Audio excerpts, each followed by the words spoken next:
Bueno, vou vos pasar os apuntes de neumática do último bloque de contidos que temos que ver este ano. Vai vos xa suliñado o que vos tedes que saber. Moitos destes contidos xa os vistes en cuarto, pero tamén hai contidos de ampliación que imos ter que ir explicando. Entón, ides vos ler todo o que aparece aquí suliñado, a ver se o ides entendendo. Son moitos dos contidos vístelos en cuarto, é dicir, definición de presión, isto xa sabedes, define esa presión como a forza exercida por un fluido sobre unha superficie. Saber vos a fórmula, presión igual a forza partido superficie. As unidades no sistema internacional, xa vistes vos tamén en resistencia de materiais, dentro de propiedades dos materiais, que os newtons partido por metro cadrado eran pascais. Entón, volvémolo ver neste tema. É dicir, no sistema internacional a presión mídese en pascais e despois tedes que saber a equivalencia a outras unidades de presión habituais. Unha atmósfera sería 1,013 bar e un bar sería 10 elevado a 5 pascais. Aquí había unha errata, correxímolo eu. O sea, un bar 10 elevado a 5 pascais. Co cal, unha atmósfera sería igual a 1,013 por 10 elevado a 5 pascais. Isto tedes que sabervolo, vai vos aparecer nos problemas. Despois aparece vos a definición de caudal, é a cantidade de fluido que atravesa unha superficie na unidade de tempo. Fórmula do caudal, tamén o vistes no tema de enerxías. Fixemos problemas do cálculo da enerxía potencial en centrales hidráulicas empregando caudal, se vos lembrades. Ben, pode expresar tamén o caudal, sería volumen partido tempo. Que ocorre? Que o volumen dunha tubería vai ser igual á sección desa tubería por a lonxitude da tubería.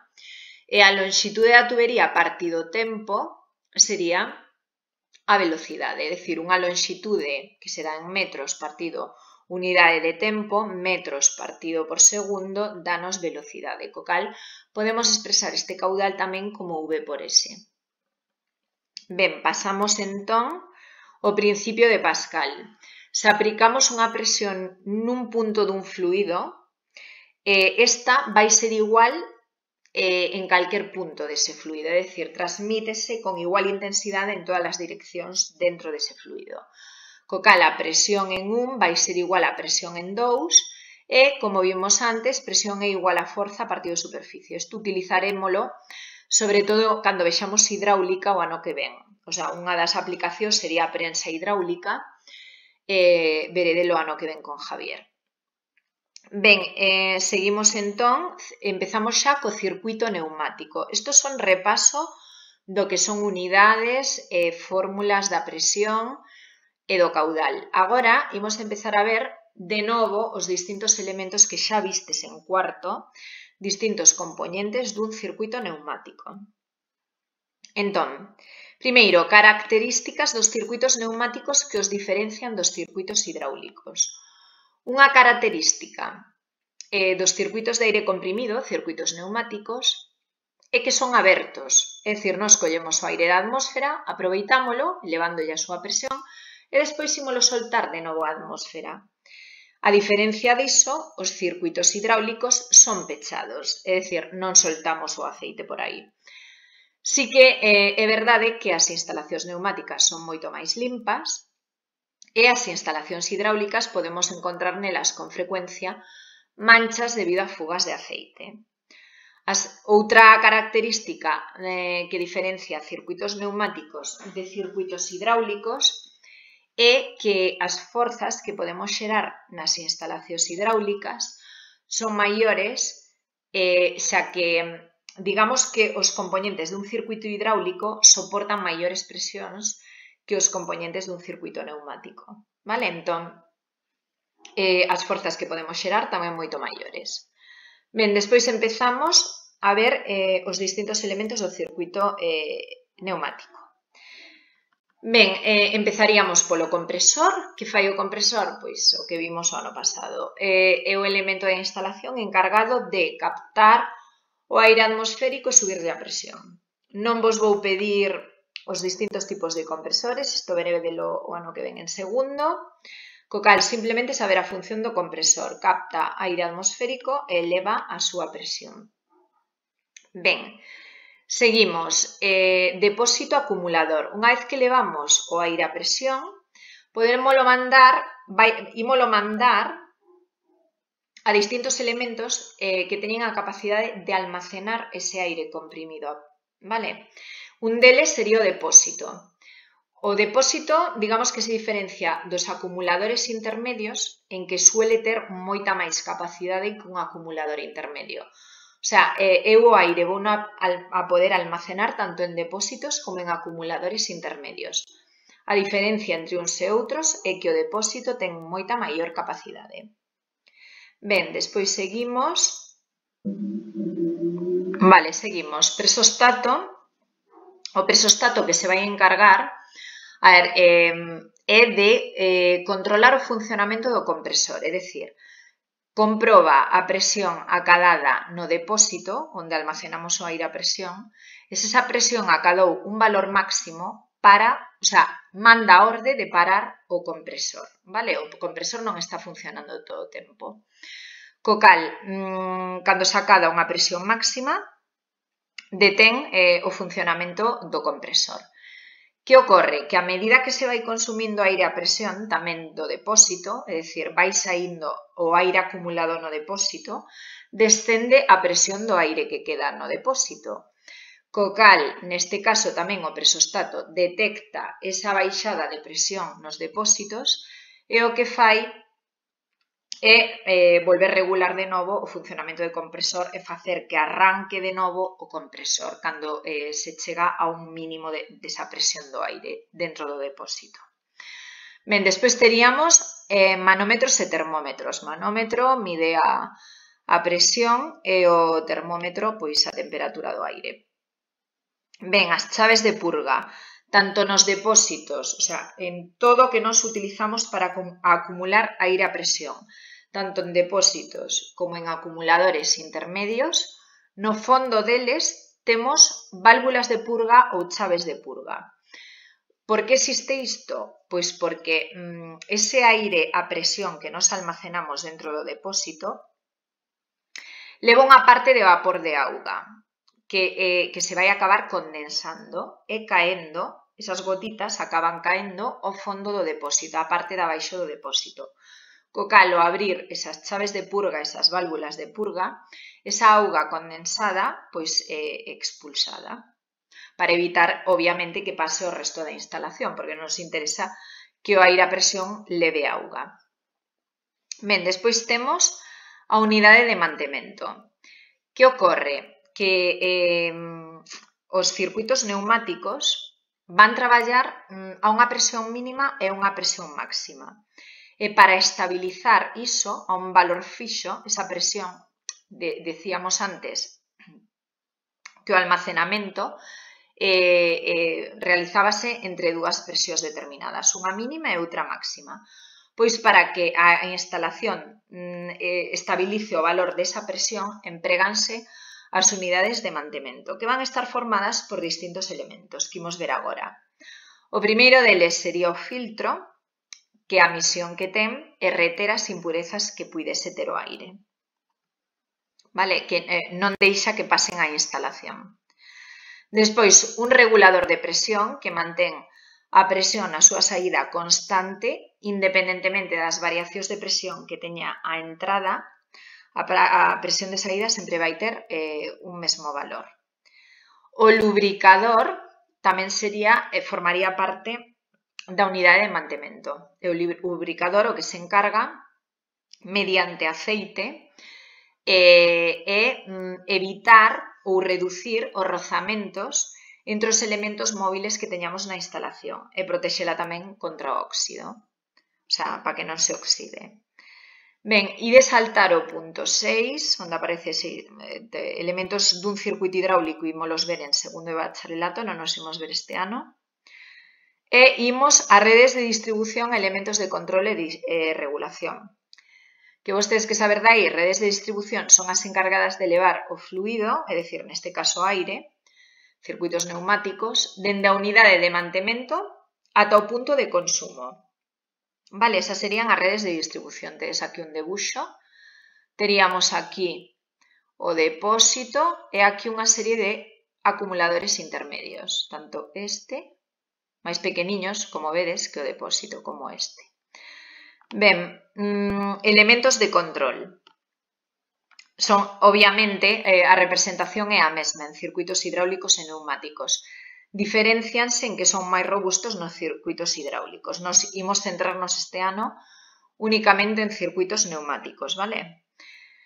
Están compostos por válvulas distribuidoras. Bueno, estas válvulas que vos aparecen aquí debuxadas chamanse válvulas distribuidoras e tamén válvulas de mando. Depende se están controlando o funcionamento dun actuador neumático, que pode ser un cilindro neumático ou un motor neumático, ou se están controlando válvulas distribuidoras. Cando estas válvulas que nos aparecen aquí controlan un actuador neumático é cando se chaman válvulas distribuidoras. E chamanse válvulas de mando se controlan o funcionamento das válvulas distribuidoras. Vou vos poñer despois un debuxo e ides ver a diferencia entre válvula distribuidora e válvula de mando. A ver se vos lo podo deixar por aquí, vale? Para que vexades a diferencia entre válvula distribuidora e de mando. Características desas válvulas que teñen unha serie de orificios ou conexións que lles chaman vías, vale? Por esas vías vai circular o aire a presión. Ben, estas conexións, como vos di aquí, conéctanse ás tuberías da rede neumática. Cada válvula distribuidora ten varias posicións de funcionamento. Lembrovos, válvula distribuidora ou válvula de mando, porque depende da función que realicen no circuito, chámaselles dun xeito ou doutro. Represéntanse igual, desta forma, dependendo do número de vías e de posicións, pero deste tipo son. Represéntanse igual, pero chámanse válvulas distribuidoras cando controlan os cilindros, válvulas de mando cando controlan as distribuidoras. Entón, neste caso, que tedes que saber é, cada posición vai estar representada por un cadro, vale? Por un cadradiño. E cada orificio, neste caso, dentro deste cadradiño desta posición, vexo que teño tres orificios. Este, este, outro, e tería este outro aquí. Entón, é unha válvula de tres vías e dúas posicións. Lembradevos, posicións representadas por cadrados e as vías son os orificios que teño en cada un deses cadrados, para que vos quede claro. Vale, para representala faise na posición de reposo por medio dun rectángulo dividido en tantos cadrados como posicións teña a válvula. É dicir, aquí teño dous cadrados, polo tanto ten dúas posicións. Ben, nos extremos da válvula ponse o tipo de accionamento, é dicir, aquí vou poñer o tipo de accionamento que ten esta válvula e imos ver os distintos tipos de accionamento que pode ter. Ben, seguimos, imos ver os distintos tipos de mando que nos podemos de accionamentos, vaya, que nos podemos atopar. Teríamos o de pulsador, tedes vos que saber o símbolo de cada tipo de mando, o de palanca, pedal, rodillo. Estes dependen da acción do operario, é dicir, estes serían accionados todos por un operario, pulsador, palanca, pedal. O rodillo non, o rodillo pode ser accionado por o émbolo do outro cilindro, é dicir, unha válvula distribuidora ou unha válvula de mando, imos ver despois que vai poder ser accionada por outro cilindro, co cal o rodillo sería un tipo de mando accionado mecánicamente por outro elemento. Ben, o muelle é a forma de recuperarse moitas válvulas de mando, incluso algunhas distribuidoras. Accionamento neumático, fixadevos, unha especie de retangulito, e aquí un triangulito. E accionamento eléctrico. Estos son os distintos tipos de accionamento das válvulas de mando ou das válvulas distribuidoras. Despois, se quides ver nos exercicios claramente, cando se chaman dun xeito ou do outro. Ben, tedes aquí dous exemplos de válvulas de mando ou distribuidoras, neste caso sería unha 3-2, lembradevos que a segunda cifra que damos aquí é o número de posicións, neste caso ten 2 cadros, serían 2 posicións, e en cada unha das posicións tería 3 vías, 3 conductos onde eu conecto aí estarían, vale? 3 vías. Entón, por iso indicamos 3-2. Neste caso é accionada por pulsador e o seu retorno é por muelle, é dicir, esta válvula, en canto eu acciono aquí o pulsador, vai pasar a funcionar esta posición e posteriormente, cando eu solte o pulsador, vaise recuperar a posición orixinal, o reposo, mediante este muelle, vale?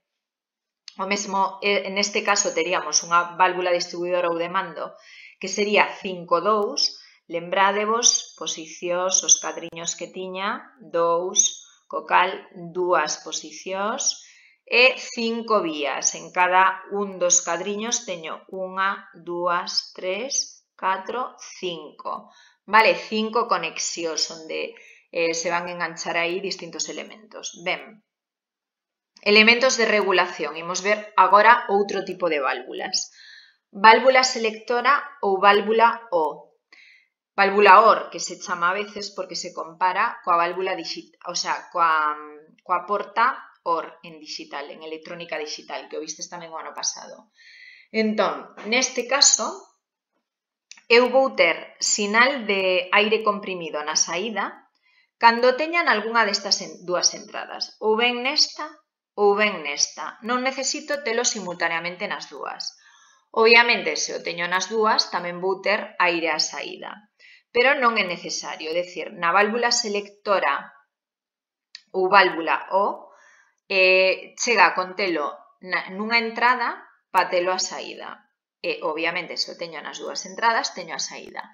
Se non teño aire comprimido en ningunha destas dúas entradas, non o teño na saída, vale? Imos ver agora outra válvula, válvula de simultaneidade ou válvula I. Ben, neste caso é necesario telo nestas dúas entradas para telo á saída, por iso se chama válvula I. A función que se empregaría na de arriba sería a suma lóxica, claro. Aquí a función que se empregaría sería a multiplicación lóxica, é dicir, necesito ter aire aquí e aire aquí para obter aire a presión aquí. Se o teño solo nunha delas, 1 por 0 daríame 0 a saída, co cal non me serve. É necesario ter 1 por 1, dame 1. Co cal necesito ter aire comprimido nas dúas entradas para obter aire a presión na saída. Ben, as válvulas antirretorno, tedes vos que saber, super importante, o símbolo de cada válvula e o que fai cada unha delas. Válvulas distribuidoras, válvulas de mando, válvula selectora, válvula de simultaneidade, válvulas antirretorno, válvulas reguladoras de caudal, todos os símbolos e a función que teñen, pois isto xa o vistes o ano pasado, imos debuxar circuitos nos boletíns con elas e tes que controlar de novo outra vez os símbolos e onde se debe utilizar cada unha. Vale, o símbolo da antirretorno era esta, utilizábamos unha pequena pelotiña, permitía a circulación do aire nun sentido, pero non no contrario, vale? Ese é o que tedes que sabervos. Válvula reguladora de caudal bidireccional, pois podemos estreitala para deixar pasar a cantidade de aire a presión que nos queiramos. É dicir, podemos ir variando dende 0 ata o máximo para que o aire, a presión circule por ela.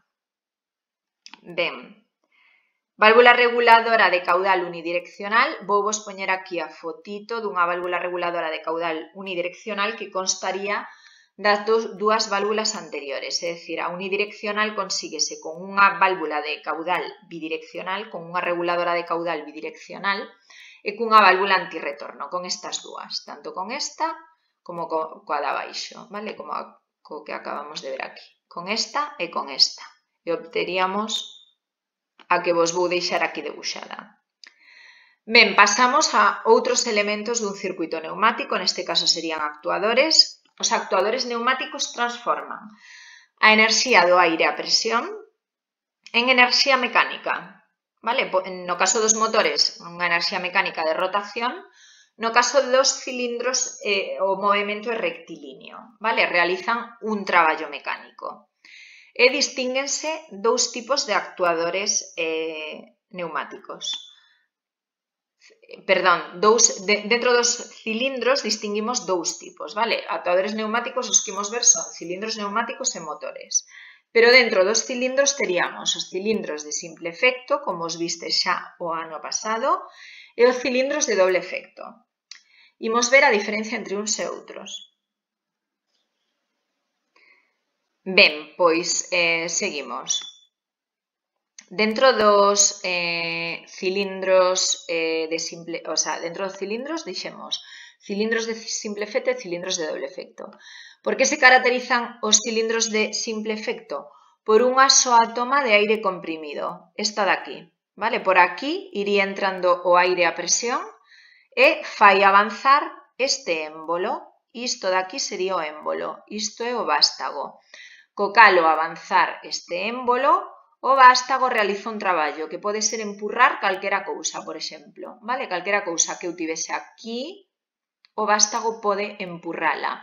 Realiza traballo mecánico, co cal se transforma enerxía do aire a presión nun traballo mecánico. Vale, como se recuperan estes cilindros?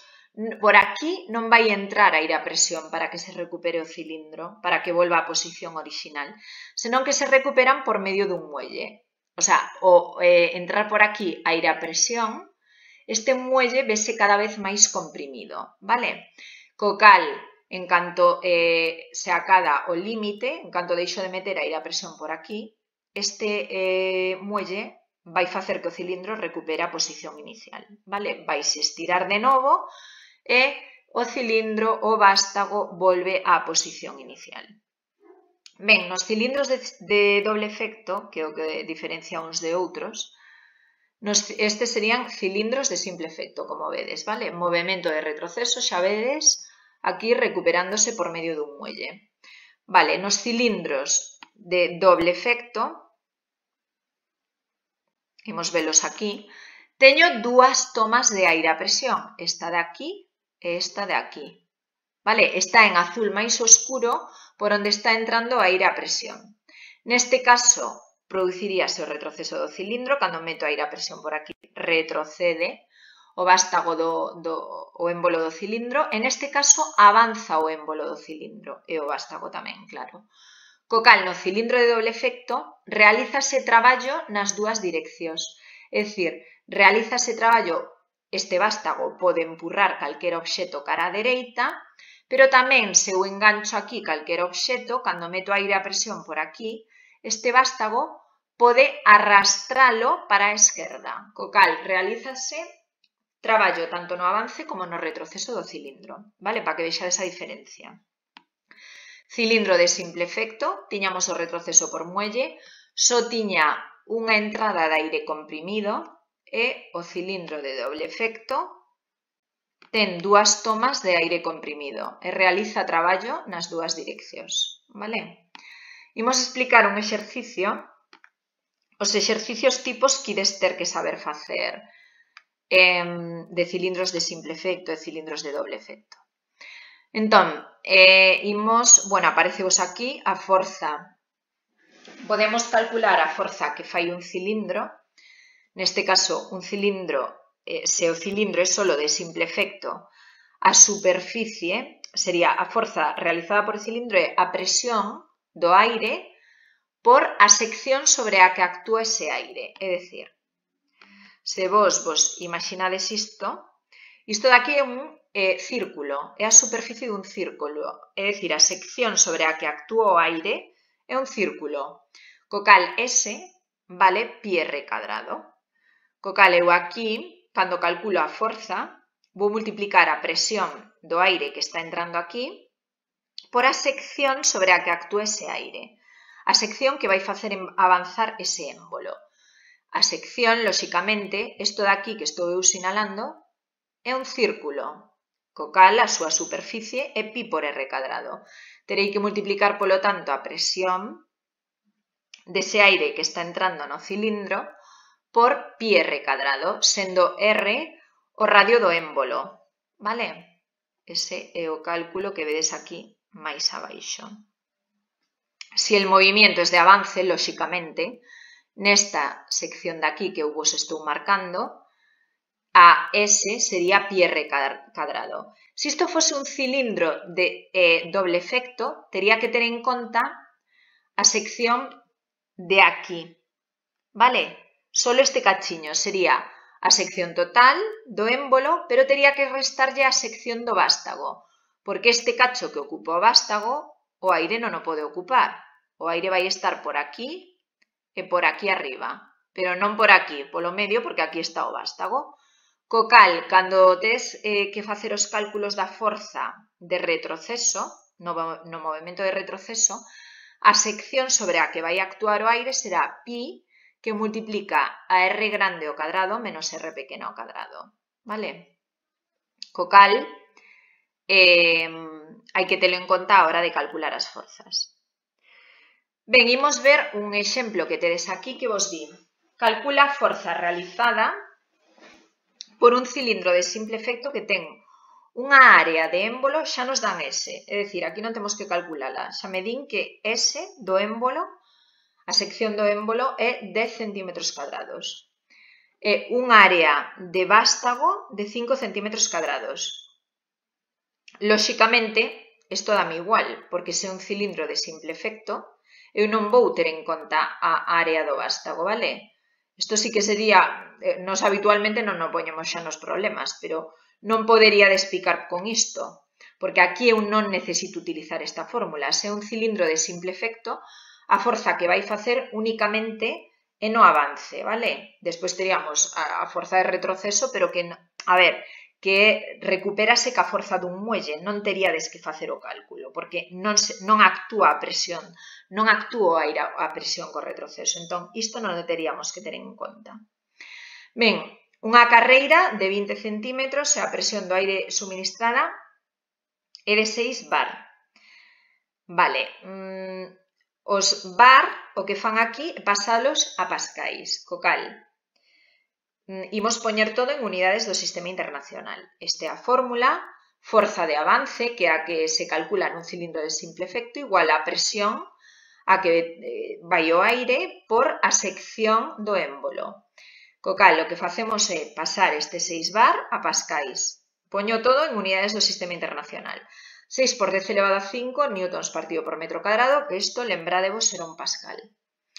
E estes 10 centímetros cadrados pasos a metros cadrados, para que me quede todo en unidades do sistema internacional. Co cal, obteño a forza de avance en newtons, vale? Que serían 600 newtons. Ben, este cálculo xa non fai falta facelo. Isto de aquí eliminámolo. Ben, como calculamos entón agora o caudal? Ben, o caudal vai ser o volumen nun ciclo, vale, multiplicado por o número de ciclos, é dicir,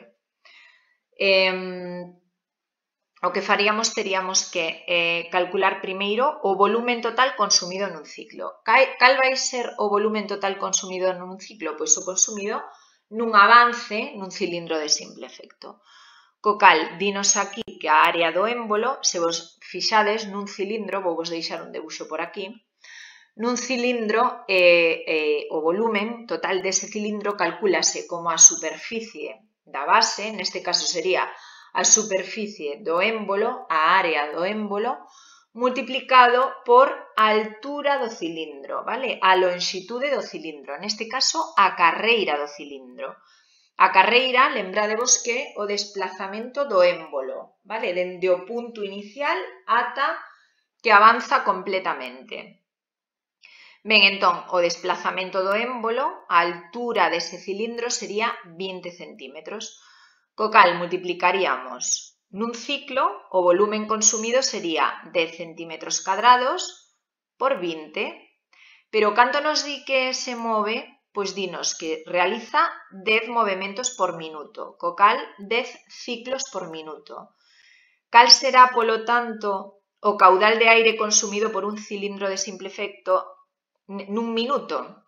Pois multiplicamos polos 10 ciclos por minuto. É dicir, isto sería o volumen nun só ciclo, neste caso nun avance, multiplicado por o número de ciclos de avance-retroceso, avance-retroceso. O sea, 10 ciclos por minuto quere dicir que o cilindro vai avanzar, vaise recuperar co muelle, vai avanzar outra vez, así ata 10 veces. Vale? Avance, recupérase co muelle. Outro avance, recupérase co muelle. E así ata 10 veces.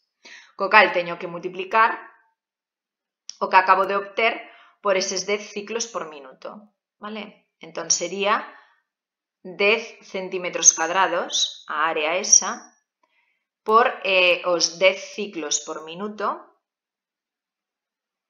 Isto está mal, está P tachadela, vale? Este é unha errata, fixeron mal aí o cálculo. Sobra esta P aquí, vale? Número de ciclos por V, eso sería o caudal. Isto sobra. Eso é unha errata, vale?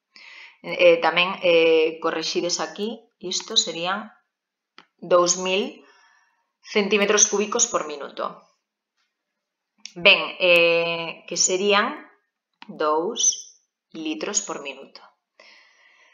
Ben, isto no caso dun cilindro de simple efecto. Que ocorre? Que no caso dun cilindro de doble efecto, vai consumir o volumen de aire consumido vai ser tanto no avance como no retroceso. Vale? Teño que ter en conta que un ciclo vai ser avance máis retroceso, co cal o caudal ou o volumen consumido nun ciclo vai ser o volumen que entra por aquí máis despois o volumen que entra por aquí no retroceso. O sea, tería que sumar os dous volúmenes. Eso sería o volumen nun ciclo. Co cal,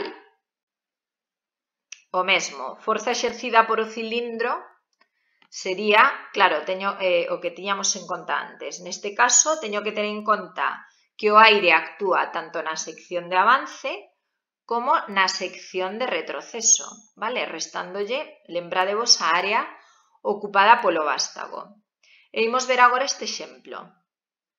Volvenos pedir o mesmo, dinnos que calculemos as forzas que realiza un cilindro de doble efecto. Que ocorre? Que no caso dun cilindro de doble efecto teño que ter en conta tanto a forza no avance como a forza no retroceso.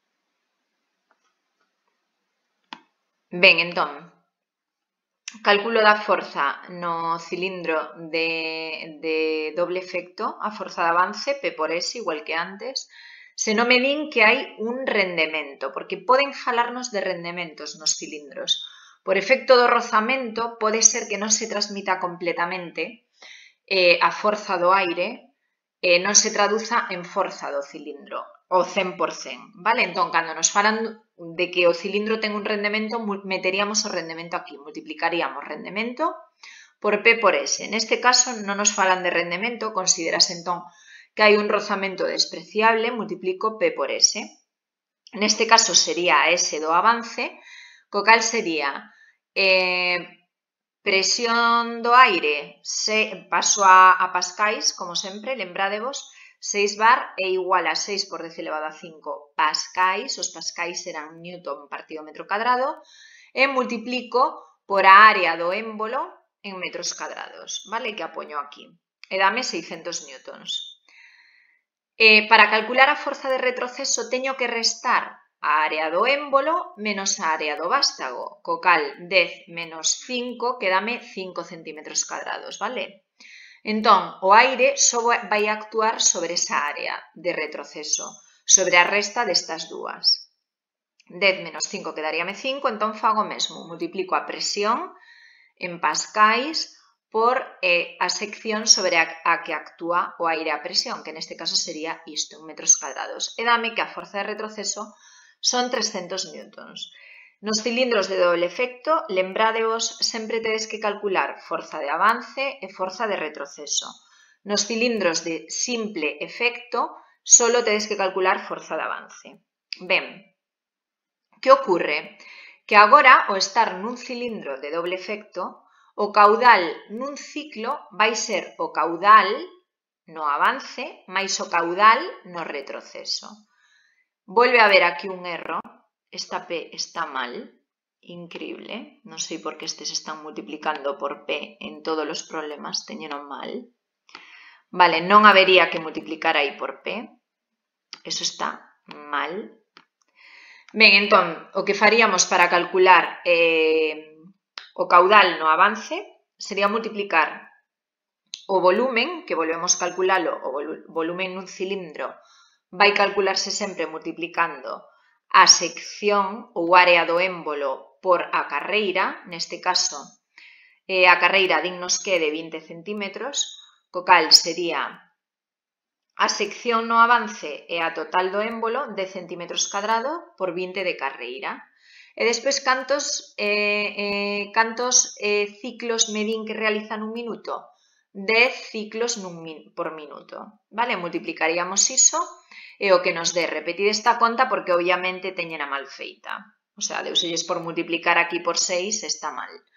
Isto daría 2000 litros por minuto. Ben, no retroceso, pois o mesmo. Que teño que ter en conta agora? Que a sección, evidentemente, non vai ser a do émbolo, senón a resta das dúas. É dicir, o caudal que vai absorber o cilindro no retroceso, volvo a calculalo como V, pero neste caso V no retroceso. O V no retroceso, se vos lembrades, calculábase como a resta das seccións, 10 menos 5, que me queda 5 centímetros cadrados, por a carreira. Ese sería o volumen no retroceso, o volumen consumido no retroceso. Que ocorre? Que como dá 10 ciclos por minuto, teño que multiplicar aquí por 10 ciclos por minuto para calcular o caudal absorbido, o sea, o caudal consumido en todos os retrocesos.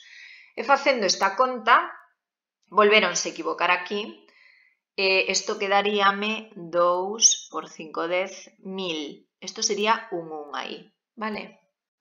Sería 1000. Co cal aquí, un 1 tamén. Teñen as contas mal feitas.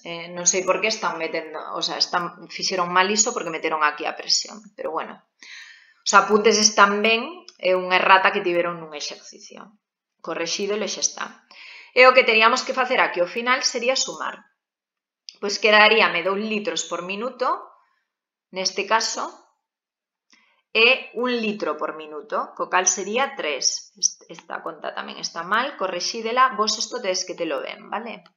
Se eu tacho aquí isto, tedes que repasar as contas. Daríame aquí ao final 3 litros por minuto, vale? E xa estaría. Imos deixalo en principio aquí e seguimos o próximo día. Que vos queden claros, basicamente, como calcular as forzas realizadas no caso dun cilindro de simple efecto, só forza de avance.